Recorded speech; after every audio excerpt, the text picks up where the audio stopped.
Hello, everyone. Welcome to Awkward Conversations. We are Seth and Saundra Dunn, and we like to come to you with topics that are interesting and awkward and fun, right? Today is going to be really different from anything we've ever done. This is going to be an opportunity for you to get to know us a bit more, and it's going to happen by questions coming from a voice behind the camera. So there's this mystery voice that's going to ask us questions about us. Now, I have to start us out with this. Immediately before this video shoot, Saundra's like, "You're going to ask questions about us? Oh, easy peasy." And she's all excited. And internally I go, what's going to be asked that I have to share? Personality is fascinating. So, voice behind the camera, it's all yours. All right, we're going to start this one out with a doozy. Uh-oh. As a child, what did you want to be when you grew up?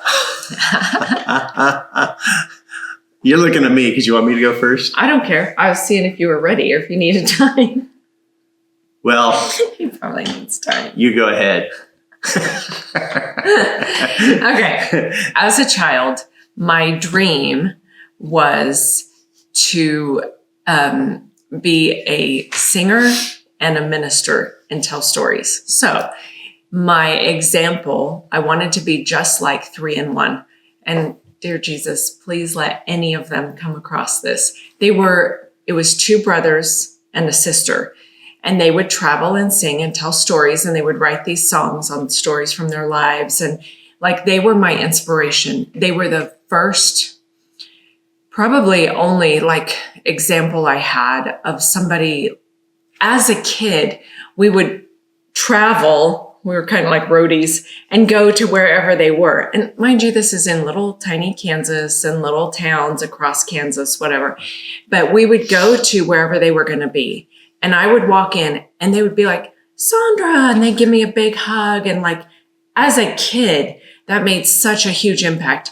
And they gave me a big hug, and I knew they loved me. And that was not part of my church culture. That was not part of like what I was used to at all. I'd grown up in such a strict religious environment, and it was very much about works and do's and don'ts and performance. So they were such like a joy to my heart. I often think I wish I could find them and talk to them now, because they brought so much joy to me as a kid. But that's what I wanted to do. Stand up on stage, tell stories about my life, sing songs with my family that we had written together. And nope, that didn't happen. But that is what I dreamed of. Now, I'm doing some of that in a sense, but Yeah, you are. yeah, but it's very different than what I envisioned. But my sister and I would have never made it on the road together. We're too opposite. Would have been bad. Well, mine is much simpler because I grew up on a farm. I loved growing up on the farm. So as a kid, as a child, I really expected, hey, I want to farm or install and work on landscaping, which would be very similar, right? Now, I did not carry that into adulthood, though. I never did either one. I mean, professionally. Okay. Yeah. So again, you've done a lot of that, but on a smaller scale in a little different way. Yeah. There's a love in my heart for it still, I suppose, but I didn't go for it as employment. Yeah. Yeah. Anyway. All right, and a follow-up for that one, because I know often we don't end up being the things we wanted to be as a child, is what about who you are today would your 10-year-old self be really impressed by? What would your 10-year-old self be impressed by? I, as a kid, just naturally out of play in me, would take my toys. Now I'm talking, back in that day, we had the Tonka trucks and loaders and tractors and stuff that were like this big, they weren't tiny. Yeah. I would take those outside and load. Was it Hot Wheels? No, it wasn't Hot Wheels. These were, this big. Yeah. And I would load them with dirt and haul dirt and make rivers and build stuff. I think my 10-year-old self would be impressed that I've Mm. into adulthood and built stuff. Yeah. Been out with a little bit bigger equipment, building little bit sort bigger. of all Yeah. kinds of Yeah. rivers. and- Yeah. Yeah. I think my 10-year-old self would be like, good job. Yeah. Yeah. I think my 10-year-old self would be so happy that I have continued to be creative. Oh, And that's good. not even continued, because there was a long gap of time where I put all of that aside because I thought it was childish or whatever. But I think my 10-year-old self would be like so impressed that I have picked it up and that I have continued to be childlike in a lot of ways. Yeah. And also Could would see be that. impressed that I am my own boss in Oh. things, and that I Yeah. am ministering, telling stories, helping people. I think all of that, Yeah. she would be like, yes. That's good. I can Yeah. see that. Yeah. Yeah. Okay, you both have traveled quite extensively. Now, you try to keep this kind of short, but what is the scariest thing that has happened to you overseas? I think to keep it short, I mean, there's probably a couple I could pick. But I think the one probably would have been, it was either the first or second time that I went to China, and things were just so unknown. And we had a night where we had, I'm not going to give much detail because I think it's probably wise not to, but we had kind of been discovered a little bit. And so we were making somewhat of a, I mean, it wasn't like crazy dangerous, but we were making somewhat of a dash for the border. And what made it was the classic, like it was night, it was raining. I was in charge, but had no idea what we were doing. I mean, we had guides and help and so forth. And then to make it worse, they split us up into two vehicles. And I am like everything in me trying to watch that other vehicle. Is it staying with us? Have they split them off and taken them somewhere else? I didn't know and felt so out of control, right? It all turned out just fine, but there were some tense hours there.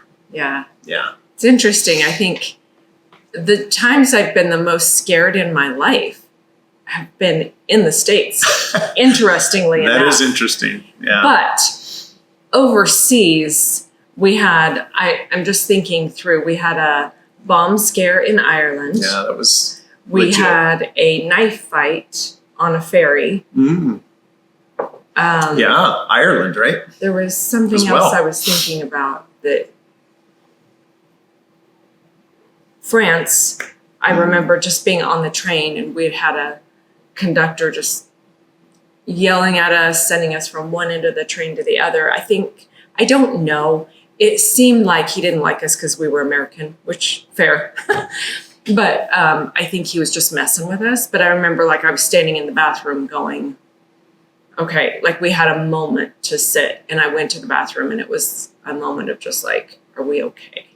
And yeah, I think overseas, I think those are the ones that have been the most scary. Yeah. Yeah. Yeah. All right, we'll take it a little lighter. What is your favorite snack? Favorite snack. Can you narrow that into sweet or savory at least? Or not? Yeah, how about one of each? Oh no. Okay. I am Your not favorite I'm current not a snack. Okay. Does yeah, that current. help? I'm not a Okay. big snack person. I am. Yeah. Yes. I love my snacks. I don't snack a ton. I think my favorite current, and this is gross, but it's true, is chicharrones. It is true. There's a great value brand, and it's the chili lime, and they are really good. And they're actually decent for you for a snack. So for me, it's like, this is great. But again, I probably eat that once a week, maybe. I don't do snacks.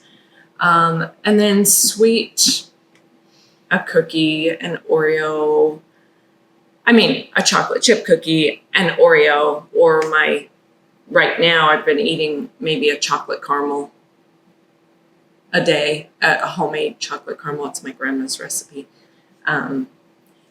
But yeah. Okay. That's it. So I am a snack person. So I've been thinking through my list, right? One of the challenges, of course, is trying to stay, somewhat healthy. Snack food often is your demise, in that arena. So I do not eat a lot of sweet stuff anymore. I would still say ice cream is my favorite, but I don't eat it very often anymore because it's just not good. So I don't need the sugars and all. Savory stuff, I think I would say nuts in general. Almonds specifically, I would say are probably one of my favorite snacks. Also, I will say, I didn't even think about this as a snack, but it probably is drinks, matcha, and boba. Like I do love that. Okay. And those are, kind of I snacks. suppose, snacks. Yeah. All right. Is there anything about yourself that you wish you could change?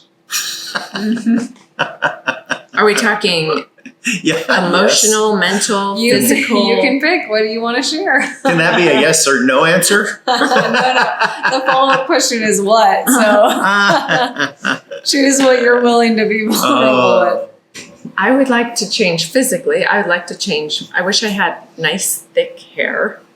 So I would change that. Or I might change it to where I don't have to have any hair and it was culturally okay. I'm thinking about shaving my head, but I don't think I probably should because of culture, but I want to. Anyway, my hair. Physically, I wish that my body still worked like it did when I was 20. Like I could eat things, burn them off real quick. I have to be so much more careful about what I eat. Okay, your turn. Okay. And then I'll share something mental or emotional, but I'm trying to think of it. Yeah. Okay. Well, so by all means, as far as physical, yeah, if I could lose like 15 pounds, that'd be really good. If I could just do that, that would be the win for me. I don't mind the wrinkles and the gray hair, and not too bothered. What dude does? those It's not a things. cultural problem. So Yeah, true, exactly. And then more on the other side of things, the inside. I think emotionally, I wish I was more stable. Okay, isn't that crazy? that's too vague, right? If you know him, you think he's very emotionally stable. I think, and this, yeah. So I recognize there's a lot of emotion in me. I have to work to figure out what it is, and that is like I feel like a ongoing regular battle. I wish that wasn't so difficult. That you just knew yourself. Like I wish I just knew more. I will feel angst. I will feel like I'll have, what do they call it? A pit in your stomach. I'll feel nauseous even a little bit, or where I know it's emotion. It's not physical, but it takes effort to get there. That it gets exhausting. It's tiring. I wish I could change that. So the 15 pounds I should be able to do. The emotional thing I have less confidence in, but I probably wish I had less what if. oh Like, what if this happens? What if that happens? And I have to like pay attention to that and yeah, and guard my thoughts, like Scripture tells us. Think on Yeah. those things that are good and true, and positive, and worthy of praise and lovely. And yeah, so I have to really. That's something I have to pay attention to. It's not like annoying, but I just have to be aware of that. yeah. And emotionally, I actually wish I was a little bit softer. Oh, Which is funny because like I feel a lot, but I think sometimes I wish I could. I don't know. I feel like I wish I could receive things from others okay. better. I don't know. I have to Yeah. think about that because I actually don't Okay. know if I want that or Yeah. if that's something I feel like you're supposed to do. Anyway, Yeah. there you go. All right. Okay. Say that you could share one piece of advice to 1 million people, which, maybe you could. Yeah. I would love that. Yes. What would that advice be? One piece of advice, and it's going to go to 1 million people. I have this. Okay, well, go But ahead. no. I mean, well, so I don't want you cheating off my answer. okay. Well, you want me to go first then? Yes. So this is tricky because how do you pick one? I think I'm going to give one. Okay, I know how I'll do this. I was debating how to formulate this. Be a constant learner, and specifically getting to know God, getting to know His Word, getting to know, be a constant Christian disciple learner. There you go. That was clumsy, but be a disciple, be a constant learner as a follower of Christ. I like that. I would say it better to a million people, but yes. You could just say, be a constant disciple or constant Christian, and that means. I was concerned people wouldn't connect though, Yes. that means you've got disciple. to be learning. You I gotta be a almost said just be a learner, but I don't want it to be narrowed in. It's good to be just a learner because there's lots of things we can learn about. Be a disciple. Be teachable, but be a disciple. So that's you're learning, you're growing, you're pushing into it as a disciple. That's what I would say to a million people. I would say, know God, know yourself. And that would be enough.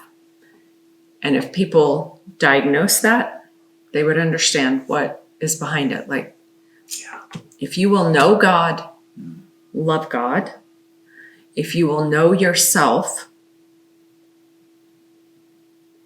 everything in life will work out. Yeah. Like, I firmly, 100% believe that. Know God, know yourself. That's good. Yeah, that's good. Good. Okay.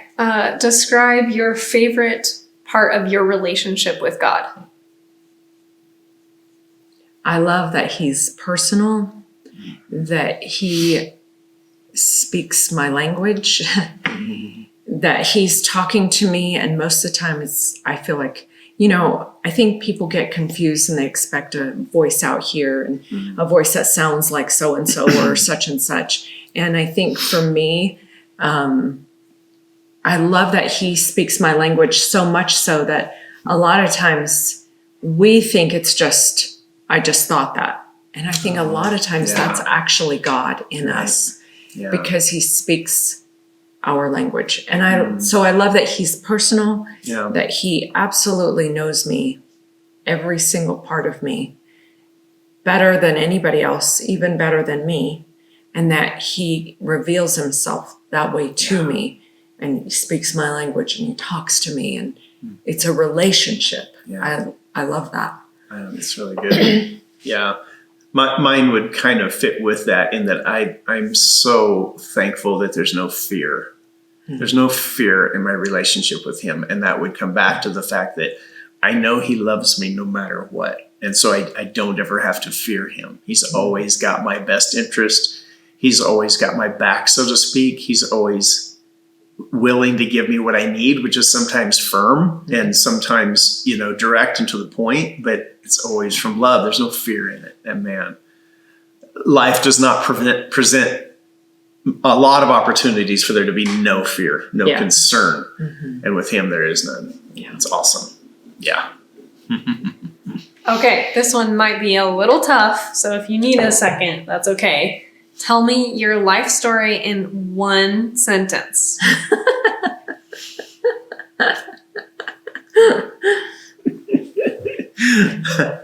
Wow.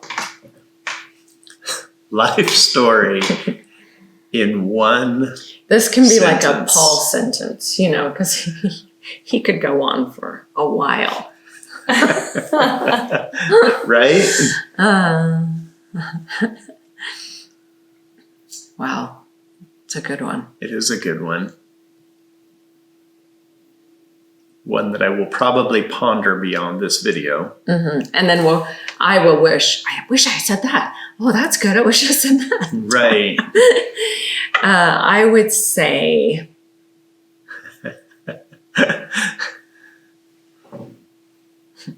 she was born and she died. Just kidding. I would say she was raised to love God, and she spent her life attempting to love God and love people really well. Like, that's, for me, that's really what I want. I want to leave the world better than I found it. And that includes in aesthetics, like things in our home, things that I can add to other people's homes, just adding beauty. But within that, making the world better because I loved really well and loved God and loved people. You know, I'm really bad at grammar. No, sorry, not grammar, punctuation. But I'm pretty sure that was more than one sentence. I said one sentence, and then I embellished. And then you expound on it. Yes. That's fair. So I would say, interesting, because I was formulating this before you said it, but loving God and loving people through relationships, through family, through business, through ministry. At least I like to think that's what I've done. That was a tough one. Okay. Yeah. We'll do one more fun one just to wrap it up. And as always, people, if you have more questions about them, they are happy to answer them. Okay. Is an ice cream sandwich a sandwich? Yes. My answer is yes. Speaking of ice cream, there's a place here about 10 minutes away from us, and they have a salted Oreo ice cream, and I've been thinking about it for a few days. So my statement earlier about snacks, that is one that I do enjoy. I just don't do it very often, like really rare. Anyway, an ice cream sandwich, yes, because what defines a sandwich except the fact that there's a middle and there's two outside pieces? And I would say yes as well, because normally those outside pieces are cookie. Sandwich. So they're bread. So yeah, it's a sandwich. Yeah, no question. Simple. Cut and dried. Okay. Is that it? That's it. No more questions. All right. You made it. Made it, survived. And I agree with the voice behind the camera. If you have other questions, you'd like to know more, just quizzical things about us, yeah, send them our way. Yeah. Yeah, we're both an open book for the most part. Yeah. I mean, yeah. So, if you start getting real deep, I'm going to start being like, and I will be, I don't know. Yeah. Anyway. I'll put the brakes on, and then I'll be like, you get to know me a little more, we'll talk. Yeah. But, yeah. All right. Well, thank you for watching. We really do appreciate it. It's we find it a joy, don't we? Right? Yes. I mean, I'm loving these and videos. I'm super excited. I don't know if I'm supposed to announce this or not, but I'm super excited because our next one, one of the upcoming Awkward Conversation shoots, we are going to have the voice behind the camera picking a topic for us, so we have no idea what's coming. Yeah. And I am excited about that. Yeah. No, I am too. So this is something we'll probably do some of, particularly if you all enjoy it. The voice behind the camera will return again for another episode, which is awesome. So thank you for watching. We really do appreciate it. It's our joy to come to you with this content and these videos, and to have this interaction with you in this method. So thank you so much for watching. Be sure and share it. Let others know what we're doing. Really appreciate you all. See you next time. Yeah.